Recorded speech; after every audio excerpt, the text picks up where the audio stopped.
Why did you buy a garbage Heritage fan? These are worthless pieces of junk. Can you please destroy this? Yeah, I will probably get a lot of comments like this in the comments box today because, yes, I just bought another stupid Heritage fan. But in all seriousness, I do respect Heritage ceiling fans in many ways.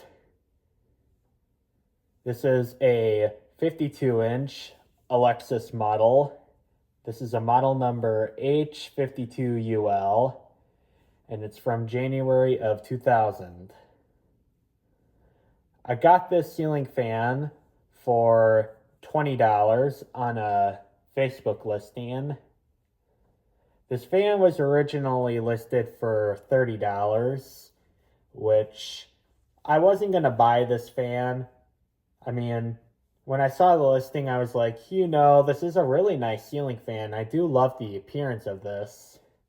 However, $30 is over my budget for me collecting ceiling fans because I am trying to save more money now that I'm getting closer and closer to adulthood. And by getting closer and closer to adulthood, I mean I'm going to be a real adult in about 2 months from now. So, yeah. And plus, ceiling fans do take up a lot of space, so I am trying to buy less for that reason. I mean, I do still have some ceiling fans. Like, I probably have like 10 or 15 of them that I still need to show on video. And as of right now, they are just sitting in the storage bins, which kind of makes me sad. But I am very busy with work and school and all that stuff, so that kind of does take up some time there. But I will find time to do those videos. So, yeah. This ceiling fan right here is a very interesting find in many ways. Both the fan itself and the light. The first thing I find pretty interesting is the blades. Now, these are the nice cane blades that make the ceiling fan look like it's straight out of the 80s and to the 90s to an extent. However, this fan is from 2000, so that kind of does make it pretty interesting. And I'm having a theory or a thought in my head that probably it's because Heritage still made a lot of 80s and early 90s looking ceiling fans in the late 90s and early 2000s. Like, the Alexis I know is one of them. The other one I could think off the top of my head is the Furnex, which are my favorite Heritage ceiling fans of all of them. So, yeah, the cane blades on there do make it look pretty interesting considering how recent this fan was made.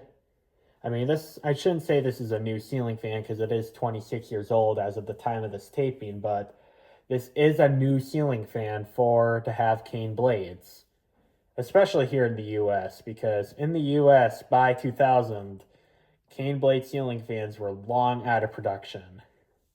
I mean, in Canada, they did still sell cane blade ceiling fans well into the decade, but in the US, they are just gone by the 2000s. And I know there's still some other countries that even today still do sell cane blade ceiling fans. Like, I think Germany is one of them. Like, I know that they still sell the Westinghouse Princess over there. It still has a nice cane blades. However, it is very expensive, so I unfortunately won't get one. And it's rated for 220 volts or 230 or whatever the voltage is over there. So I probably will never get one, unfortunately. Unless if I move to Germany, which I don't think will ever happen. And I think they also do sell these cane blade ceiling fans in the brushed nickel finish, which of course I won't get those because I think that finish is kind of ugly. So yeah, but the bottom line is, in the U.S., these cane blade ceiling fans are just gone by, I believe I think by 96 or 97, they just completely stopped making them. So here, I would not be surprised if this was the very, very, very last cane blade ceiling fan ever sold in the US. I know there's some weird cane blade ceiling fans that they were selling after 2000. Like there was a Hunter ceiling fan that was sold at Lowe's, and there's a Casablanca, a modern Casablanca that still sells it with cane blades. But this was, I believe, the last like traditional style cane blade ceiling fans you would have gotten in the US. And the second reason why I find this whole fan is kind of interesting is the light.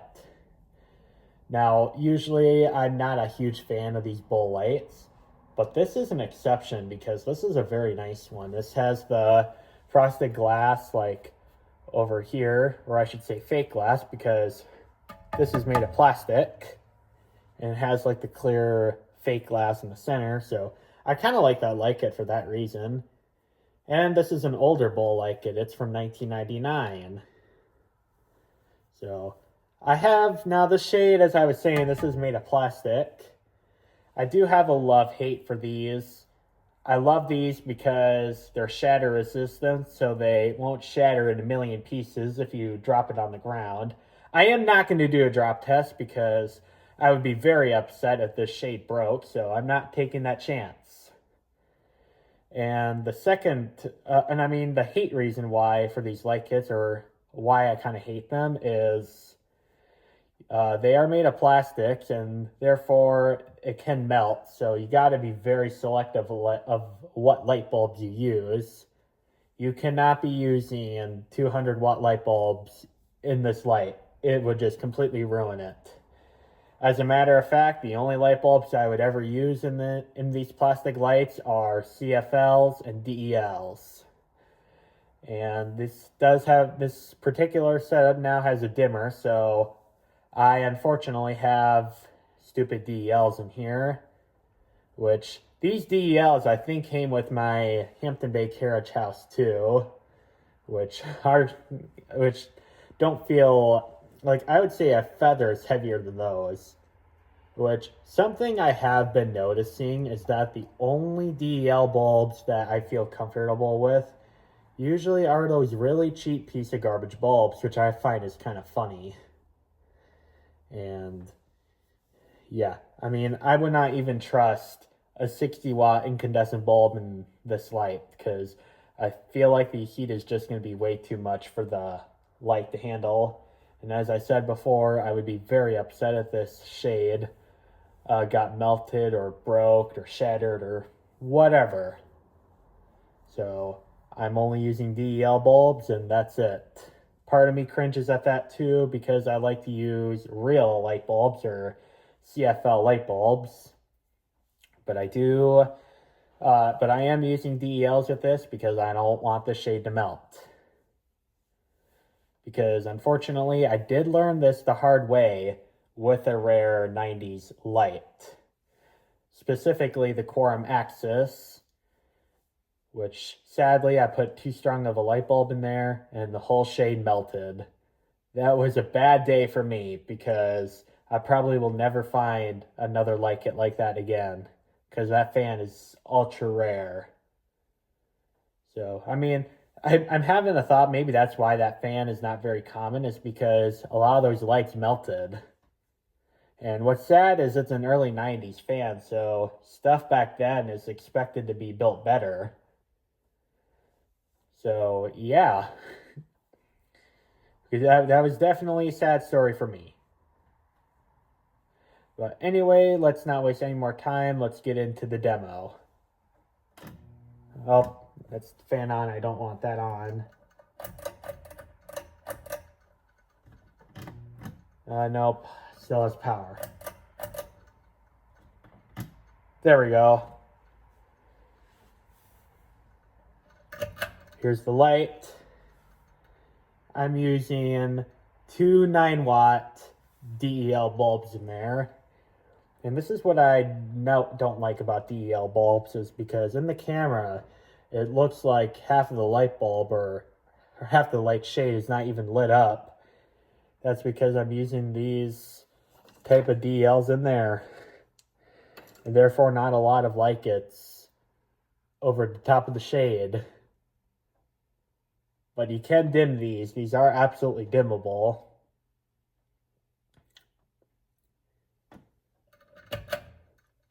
So for purposes of testing, I am going to test the ceiling fan, both the pole change speeds and the 3-speed wall control speeds, because I really do think it's worth it, because the power consumption on low and medium are pretty much the same. If not low, it draws more power than medium, which I think is kind of funny. But the wall control also gives a better variance in the speed, so I do think it is worth showing that on video. So let's turn the fan on. Here's low. And something that I also find that's kind of comical is this ceiling fan hums a bit on low and medium, but not on high.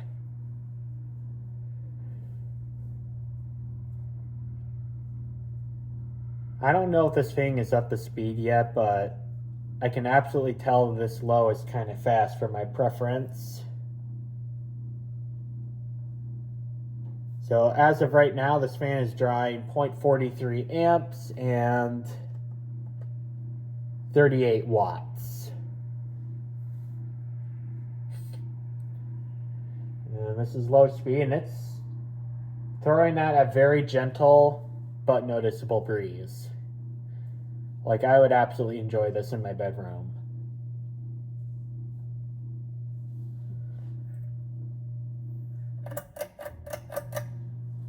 This is medium.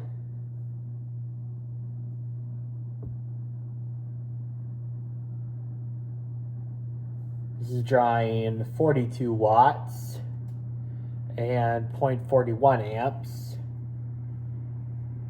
The amp draw is slightly less than low, which I find is kind of funny. And this medium here, I would say, is very close to, I shouldn't say very close, but it is, like, I would say more like a medium high than a medium. And this fan right here, it does stir up the air pretty good. I know this is a cheap fan, but I still think this is a pretty reasonable breeze for something like this.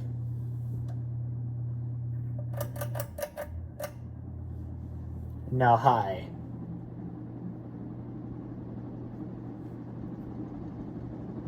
This thing has a little bit of a wobble to it, but it's not horrible. One of the reasons why this thing does wobble a lot is because this fan did not come with the bolts for the mounting bracket, so I had to steal some off of another fan. This fan is drawing 0.53 amps and it's drawing 63 watts.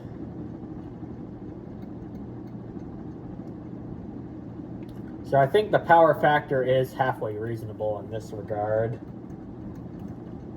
But this thing is moving, I would say, a pretty good breeze for something like this. Yeah, I think this is totally acceptable. Certainly nothing like those fans that just don't move any air at all. It's definitely not in that territory. Now, I know this doesn't move as much air as, like, let's say a Casablanca Delta 2 or a Casablanca Ventura. It's not in that territory, but I think this is moving a pretty acceptable amount of air. I mean, it's moving the Alaska in the background.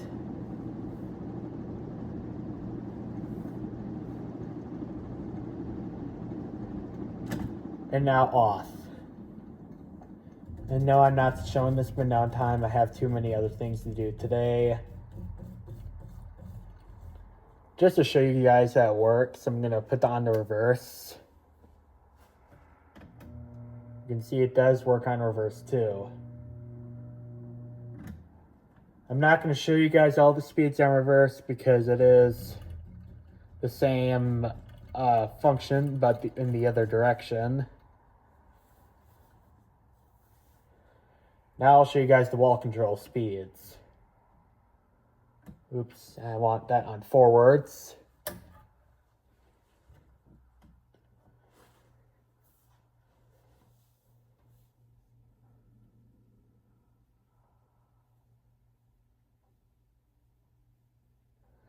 So this is low speed on the controller.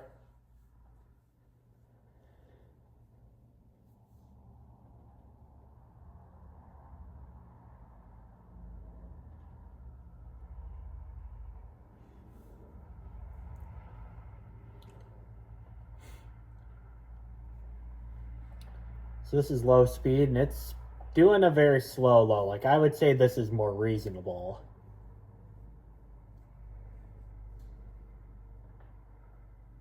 For purposes of testing, I am using a Lutron Skylark 3-speed wall control.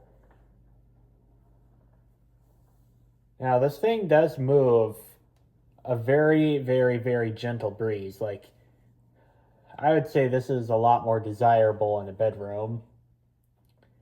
Or like if you're doing homework on a computer desk or a paper desk and you don't want your papers flying all around your office. I'd say this is a good low speed for that application. This fan is drawing 9 watts and it's drawing 0.19 amps. And this is medium.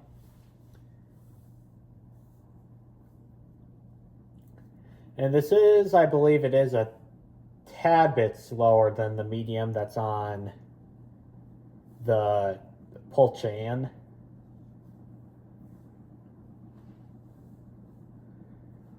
I think this is definitely a more reasonable medium speed. This is drawing 27 watts and 0.35 amps.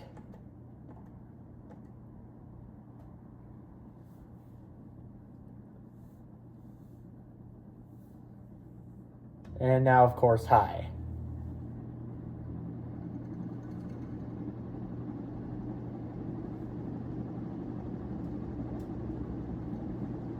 So this is drawing 62 watts and 0.53 amps.